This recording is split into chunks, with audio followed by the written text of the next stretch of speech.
بدنام زمانہ بھارتی تحقیقاتی ادارے نیشنل انویسٹیگیشن ایجنسی نے مقبوضہ جموں کشمیر میں کئی مقامات پر چھاپوں اور تلاشی کی کارروائیوں کے دوران خواتین اور بچوں کو ہراساں کیا اور املاک کی توڑ پھوڑ کی۔ NIA کے اہلکاروں نے بھارتی paramilitary central reserve police force اور اسپیشل آپریشن گروپ کے اہلکاروں کے ہمراہ وادی کشمیر کے بارہمولہ، پلوامہ اور شوپیاں اضلاع میں گھروں پر چھاپے مارے اور تلاشی کے دوران کمپیوٹروں، لیپ ٹاپ اور دیگر گھریلو سامان کو نقصان پہنچایا۔ اقوام متحدہ کی ہائی کمشنر برائے انسانی حقوق میشل بیچلٹ نے اپنی سالانہ رپورٹ میں مسلمانوں اور عیسائیوں سمیت مذہبی اقلیتوں پر ہندوتوا دہشت گردوں کے حملوں پر تشویش کا اظہار کیا ہے۔ انہوں نے بھارتی رہنماؤں سے مطالبہ کیا کہ وہ نفرت کے بڑھتے ہوئے واقعات کی کھلے عام مذمت کریں۔ یورپی پارلیمنٹ کے 21 اراکین نے بھارتی وزیر اعظم نریندر مودی اور دیگر اعلیٰ حکام کو لکھے گئے خط میں بھارت اور مقبوضہ جموں کشمیر میں انسانی حقوق کے محافظوں کے ساتھ روا رکھے جانے والے ناروا سلوک پر شدید تشویش کا اظہار کیا ہے۔ انہوں نے لکھا کہ انسانی حقوق کے کارکنوں کو کالے قوانین کے تحت دہشت گرد قرار دے کر جیل بھیج دیا گیا ہے۔ انہوں نے انسانی حقوق کے کشمیری کارکن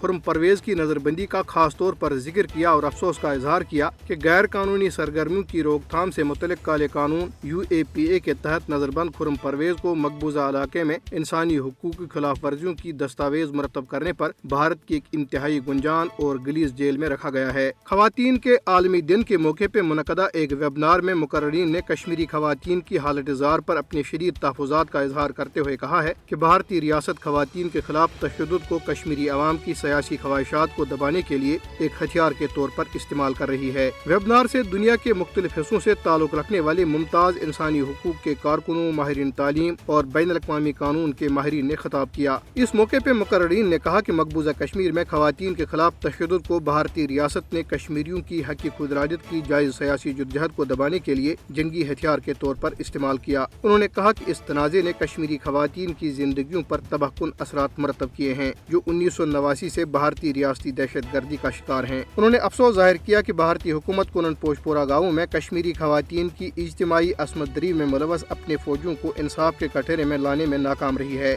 ان کا مزید کہنا تھا کہ کئی دہائیاں گزرنے کے باوجود کونن پوش پورہ عصمت دری کے متاثرین مسلسل انصاف سے محروم ہیں اور بھارتی عدلیہ جو BJP حکومت کے زیر اثر ہے ریاستی دہشت گردی کا شکار کشمیریوں کو انصاف فراہم کرنے میں بری طرح ناکام رہی ہے۔